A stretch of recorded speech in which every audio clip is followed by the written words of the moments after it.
नमस्कार दोस्तों, जय हिंद। स्वागत है आप सभी का आपके YouTube channel exam study IQ में।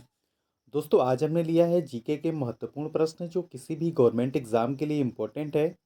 मैंने सभी क्वेश्चन इम्पोर्टेंट और सेलेक्टेड लिए हैं। अगर आप किसी भी गवर्नमेंट एग्जाम की तैयारी कर रहे हैं तो आपके लिए ये वीडियो काफ़ी ज़्यादा हेल्पफुल होने वाला है। तो आप पूरा वीडियो बहुत ध्यान से देखिए और याद करते हुए चलिए। दोस्तों, वीडियो के लास्ट में मैं आपसे क्वेश्चन पूछूंगा जिसका आंसर आपको कमेंट बॉक्स में देना है। तो चलिए स्टार्ट करते हैं फर्स्ट क्वेश्चन से। तो फर्स्ट क्वेश्चन है, द्वितीय बौद्ध समिति का आयोजन कहाँ हुआ था। तो फ्रेंड, जो द्वितीय बौद्ध समिति का आयोजन हुआ था वो हुआ था पाटलिपुत्र में। कहाँ पे हुआ था? पाटलिपुत्र में हुआ था द्वितीय बौद्ध समिति का आयोजन। तो इसका राइट ऑप्शन क्या हो जाएगा? सी हो जाएगा। इसके इंपॉर्टेंट पॉइंट को जान लेते हैं। फ्रेंड्स, जो प्रथम बौद्ध संगीति हुई थी यह कहाँ हुई थी? राजगृह में हुई थी। तो फ्रेंड्स, ये आप याद रखिए, प्रथम बौद्ध संगीति हुई थी राजगृह में। और किस समय हुआ था? 483 ईसा पूर्व में हुई थी। और फ्रेंड्स, जो प्रथम बौद्ध संगीति हुई थी उसके अध्यक्ष कौन थे? महाकश्यप थे। कौन थे? महाकश्यप थे। और किसका शासनकाल हुआ? उस समय का शासनकाल किसका था? अजात शत्रु के शासनकाल में हुआ था। किसके शासनकाल में हुआ था? अजात शत्रु के शासनकाल में था। और फ्रेंड्स, जो अजात शत्रु था यह किस वंश का शासक था? तो हर्यक वंश का शासक था। यही बात करें द्वितीय बौद्ध संगीति की, तो फ्रेंड्स, जो द्वितीय बौद्ध संगीति हुई थी वह हुई थी वैशाली में। कहाँ हुई थी? वैशाली में हुई थी द्वितीय बौद्ध संगीति। और फ्रेंड्स, किस समय हुआ था? तो ये हुआ था 483 ईसा पूर्व में द्वितीय बौद्ध संगीति हुई थी। और जब द्वितीय बौद्ध संगीति हुई थी तो उसके अध्यक्ष कौन थे? सार्वकामी थे। कौन थे? सार्वकामी। और किसके शासनकाल में हुआ था? कालाशोक के शासनकाल में हुआ था। और जो कालाशोक था वह किस वंश का शासक था? शिशुनाग वंश का शासक था। यहीं बात करें तृतीय बौद्ध संगीति की, तो जो तृतीय बौद्ध संगीति हुई थी वह किस स्थान पे हुई थी? पाटलिपुत्र में हुई थी। और कब हुआ था? 251 ईसा पूर्व में हुआ था। और शासनकाल किसका था? अशोक का था। और फ्रेंड, जो अशोक था यह मौर्य वंश का शासक था। तो ये आप याद रखिए, ये वेरी वेरी इंपॉर्टेंट है। अगला प्रश्न है, फॉरवर्ड ब्लॉक के संस्थापक कौन थे। तो फ्रेंड, जो फॉरवर्ड ब्लॉक के संस्थापक थे वह थे सुभाष चंद्र बोस। कौन थे? सुभाष चंद्र बोस ने फॉरवर्ड ब्लॉक की स्थापना की थी। तो इसका राइट ऑप्शन क्या हो जाएगा? डी हो जाएगा। इसके इंपॉर्टेंट पॉइंट को जान लेते हैं। फ्रेंड्स, 1939 में के त्रिपुरा कांग्रेस के वार्षिक अधिवेशन में सुभाष चंद्र बोस को दूसरी बार अध्यक्ष पद के उम्मीदवार बने थे। तो फ्रेंड्स, यह किसके अध्यक्ष बने थे? कांग्रेस के। और इन्होंने गांधी जी के जो पसंदीदा उम्मीदवार थे पत्ताभी सीतारमैया, उनको परास्त कर दूसरी बार यह अध्यक्ष चुने गए थे कांग्रेस के। और फ्रेंड्स, सुभाष चंद्र बोस ने अप्रैल 1939 को कांग्रेस के अध्यक्ष पद से इस्तीफा दे दिया था। उसके बाद डॉक्टर राजेंद्र प्रसाद को सुभाष चंद्र बोस की जगह नया कांग्रेस का अध्यक्ष बनाया गया था। और फ्रेंड्स, 3 मई 1939 को सुभाष चंद्र बोस ने फॉरवर्ड ब्लॉक की स्थापना की थी। तो ये वेरी वेरी इंपॉर्टेंट है, ये आप याद रखिए। वीडियो अच्छा लग रहा है, हेल्पफुल लग रहा है, तब आप इस वीडियो को लाइक और चैनल को सब्सक्राइब जरूर कर लें और बेल नोटिफिकेशन को ऑन कर लें ताकि वीडियो का नोटिफिकेशन आपको मिलता रहे। इस चैनल से आपको निश्चित ही मदद मिलेगी। नेक्स्ट क्वेश्चन है, बारदौली सत्याग्रह यानी कि 1928 का नेतृत्व किसने किया था। तो फ्रेंड, जो बारदौली का सत्याग्रह हुआ था 1928 में, उसका नेतृत्व किया था सरदार वल्लभ भाई पटेल ने। किसने किया था? सरदार वल्लभ भाई पटेल ने बारदौली सत्याग्रह का नेतृत्व किया था। और कब किया था? 1928 में किया था। तो इसका सही ऑप्शन हो जाएगा ए। अगला प्रश्न है, निम्नलिखित नेताओं में से कौन एक स्वदेशी के समर्थक थे। तो फ्रेंड, जो अरबिंदो घोष थे यह स्वदेशी के समर्थक थे। तो इसका राइट ऑप्शन ए हो जाएगा। इंपॉर्टेंट पॉइंट को जान लेते हैं। स्वदेशी आंदोलन बंगाल विभाजन यानी कि बंगाल विभाजन जो हुआ था ये हुआ था 1905 में, उसके विरोध में चलाया गया था। और स्वदेशी के समर्थक अरबिंदो घोष थे। कौन थे? अरबिंदो घोष। तो ये आप याद रखिए।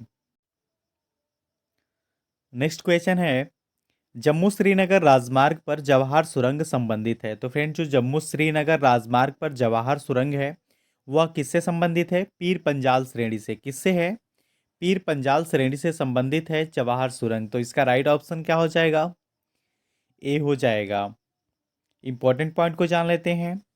जवाहर यानी कि बनिहाल सुरंग भारत के राष्ट्रीय राजमार्ग 44 पर बनिहाल और काजी कुंडा के बीच पीर पंजाल पर्वत श्रेणी में स्थित है। इसका निर्माण 1954 में आरंभ हुआ था तथा यह 2.5 किलोमीटर लंबी सुरंग वर्ष भर जम्मू और श्रीनगर के बीच यातायात सुलभ करती है। अगला प्रश्न है, भारत में हरित क्रांति के प्रणेता कौन हैं? तो फ्रेंड्स, भारत में जो हरित क्रांति के प्रणेता हैं वह हैं डॉक्टर एम एस स्वामीनाथन। कौन है? डॉक्टर एम एस स्वामीनाथन हैं भारत में हरित क्रांति के प्रणेता यानी कि जनक। तो इसका राइट ऑप्शन क्या हो जाएगा? सी हो जाएगा। फ्रेंड्स, कहीं कहीं पे देता है कि भारत में हरित क्रांति के जनक कौन है, तो वह है doctor M S Swaminathan. Next question है, अक्टूबर 1959 में पंचायती राज भारत में सर्वप्रथम आरंभ किया गया था। तो फ्रेंड्स, जो पंचायती राज व्यवस्था है यह कब लागू किया गया था? 1959 में। और कहाँ पे किया गया था? राजस्थान में। तो फ्रेंड्स, 1959 में पंचायती राज भारत में सर्वप्रथम आरंभ किया गया था। तो इसका राइट ऑप्शन क्या हो जाएगा? ए हो जाएगा। इसके इंपॉर्टेंट पॉइंट को जान लेते हैं। फ्रेंड्स, जो बलवंत राय मेहता समिति थी उसकी सिफारिश के अनुसार सर्वप्रथम राजस्थान में विधानसभा ने 2 सितंबर 1959 को पंचायती राज अधिनियम पारित किया था, जिसका उद्घाटन पंडित जवाहरलाल नेहरू ने राजस्थान के नागौर में किया था। कहाँ पे किया गया था? राजस्थान के नागौर में किया गया था इसका उद्घाटन। उसके बाद आंध्र प्रदेश में पंचायती राज व्यवस्था का शुभारंभ किया गया था। तो फ्रेंड्स, सबसे पहले राजस्थान में किया गया था पंचायती राज व्यवस्था का उद्घाटन। उसके बाद आंध्र प्रदेश में पंचायती राज व्यवस्था का शुभारंभ किया गया था, जिसका उद्घाटन पंडित जवाहरलाल नेहरू ने किया था। कहाँ पे किया था? राजस्थान के नागौर में किया था।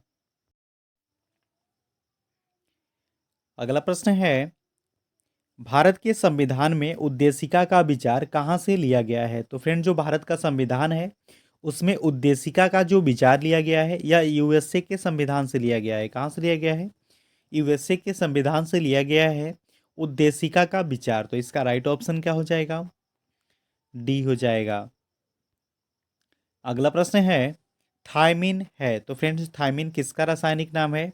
विटामिन बी 1 का रासायनिक नाम है थायमिन। तो इसका राइट ऑप्शन क्या हो जाएगा? डी हो जाएगा। नेक्स्ट क्वेश्चन है, निम्न में से कौन सा कोशिकांग अनुवांशिकी अभियांत्रिकी से संबंधित है? तो फ्रेंड्स, इनमें से ऐसा कौन सा कोशिकांग है जो अनुवांशिकी अभियांत्रिकी से संबंधित है? तो इसका राइट ऑप्शन हो जाएगा सी, प्लाज्मिड। क्या है? प्लाज्मिड। फ्रेंड, जो प्लाज्मिड कोशिकांग है यह अनुवांशिकी अभियांत्रिकी से संबंधित है। तो ये आप याद रखिए। अगला प्रश्न है, मिट्टी के घड़े में निम्न में से किस प्रक्रिया के द्वारा जल ठंडा रहता है? तो फ्रेंड्स, जो मिट्टी का घड़ा होता है उनमें ऐसी कौन सी क्रिया होती है जिसके कारण जल ठंडा होता है? तो इसका राइट ऑप्शन हो जाएगा वाष्पीकरण। फ्रेंड्स, जो वाष्पीकरण होता है इसके कारण मिट्टी के घड़े के बर्तन में जल ठंडा रहता है। तो इसका राइट ऑप्शन बी हो जाएगा। अगला प्रश्न है, निम्नलिखित सिद्धांत पर रॉकेट कार्य करता है? तो फ्रेंड्स, कौन सा सिद्धांत है जिस पर रॉकेट कार्य करता है? तो इसका राइट ऑप्शन क्या हो जाएगा? संवेग संरक्षण। फ्रेंड, जो संवेग संरक्षण है इसके कारण इसके सिद्धांत पर रॉकेट कार्य करता है।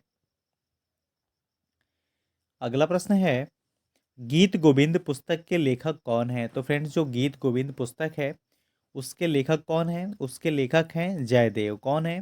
फ्रेंड्स, जो जयदेव द्वारा लिखित है गीत गोविंद पुस्तक। तो इसका राइट ऑप्शन क्या हो जाएगा? डी हो जाएगा। नेक्स्ट क्वेश्चन है, प्रतिवर्ष अंतर्राष्ट्रीय जनसंख्या दिवस कब मनाया जाता है? तो फ्रेंड्स, जो प्रतिवर्ष अंतर्राष्ट्रीय जनसंख्या दिवस मनाया जाता है वह मनाया जाता है 11 जुलाई को। कब मनाया जाता है? 11 जुलाई को मनाया जाता है अंतर्राष्ट्रीय जनसंख्या दिवस। तो इसका राइट ऑप्शन क्या हो जाएगा? ए हो जाएगा। अच्छा फ्रेंड्स, 15 अगस्त को क्या मनाया जाता है? 15 अगस्त को स्वतंत्रता दिवस मनाया जाता है। और 31 अक्टूबर को क्या मनाया जाता है? 31 अक्टूबर को मनाया जाता है इंदिरा गांधी पुण्यतिथि और राष्ट्रीय एकता दिवस। तो ये आप याद रखिए, 31 अक्टूबर को मनाया जाता है राष्ट्रीय एकता दिवस और इंदिरा गांधी पुण्यतिथि। और फ्रेंड्स यहीं बात करें 22 मार्च को क्या मनाया जाता है, तो 22 मार्च को मनाया जाता है विश्व जल दिवस। क्या मनाया जाता है? विश्व जल दिवस। यह 22 मार्च को मनाया जाता है, ये आप याद रखिए और ये वेरी वेरी इम्पोर्टेंट है। अगला प्रश्न है, कृषि क्षेत्र में उत्पन्न होने वाले मीथेन गैस के अतिरिक्त एक मुख्य ग्रीन हाउस गैस क्या है? तो फ्रेंड्स वह है नाइट्रस ऑक्साइड। क्या है? नाइट्रस ऑक्साइड यानी कि N2O। क्या है? N2O, nitrous oxide. और यह कृषि क्षेत्र में उत्पन्न होने वाले मीथेन गैस के अतिरिक्त एक मुख्य ग्रीन हाउस गैस है। कौन सी? Nitrous oxide, N2O। अगला प्रश्न है, भारतीय कपास अनुसंधान संस्थान स्थित है। तो फ्रेंड जो भारतीय कपास अनुसंधान संस्थान है वह नागपुर में स्थित है। कहाँ पे है? नागपुर में। तो इसका सही ऑप्शन बी हो जाएगा। अगला प्रश्न है, इनमें से कौन सा यूरोपीय देश है? तो फ्रेंड्स इनमें से ऐसा कौन सा देश है जो कि यूरोपीय देश है? वह है बुल्गारिया। क्या है? बुल्गारिया। तो इसका राइट ऑप्शन क्या हो जाएगा? ए हो जाएगा।